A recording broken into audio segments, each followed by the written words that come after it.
বাংলাদেশ সরকারের প্রধান উপদেষ্টার বিশেষ সহকারী মনির হায়দার বলেছেন, আন্তরিক চেষ্টার মাধ্যমে হাসপাতালের পরিবেশ আরও সুন্দর ও মানবিক করা সম্ভব। শুধু ঔষধ বা ব্যবস্থাপত্র নয়, চিকিৎসার জন্য পরিচ্ছন্ন, নিরাপদ ও শান্তিপূর্ণ পরিবেশে অত্যন্ত জরুরি।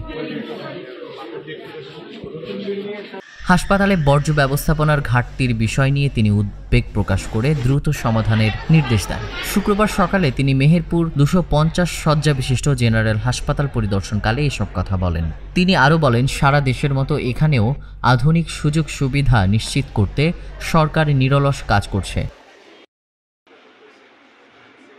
পরিষ্কার পরিচ্ছন্ন, সুশৃঙ্খল ও রোগী বান্ধব স্বাস্থ্যসেবাই আমাদের লক্ষ্য। পরিদর্শনকালে রোগীদের সঙ্গে কথা বলে হাসপাতালের বর্তমান অবস্থা ও সেবার মান সম্পর্কে সরাসরি ধারণা নেন মনির হায়দার। তিনি চিকিৎসকদের মানবিক হতে এবং স্বাস্থ্যকর্মীদের আন্তরিকভাবে দায়িত্ব পালনের আহ্বান জানান।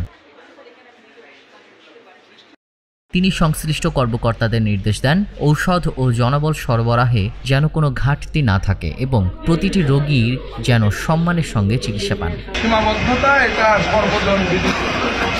আমাদের প্রয়োজনীয় লোকবল নেই, প্রয়োজনের তুলনায় বাজেট কম, তারপরে ডাক্তার না পাওয়া না থাকা, এটা সারা বাংলাদেশের অভিন্ন চিত্র। মেহেরপুর আলাদা কিছু। কিন্তু আমার কনসার্ন হলো যে এই সীমাবদ্ধতার মধ্যেও হসপিটালের পরিবেশটাকে কিভাবে আরো বেটার রাখা যায়। আমার কাছে মনে হয়েছে যে একটা সমন্বিত চেষ্টার মাধ্যমে পরিবেশ আরো উন্নত করা সম্ভব। কারণ হাসপাতালে শুধু ওষুধ কিংবা ডাক্তারের ব্যবস্থাপত্র এটাই চিকিৎসার সবকিছু না।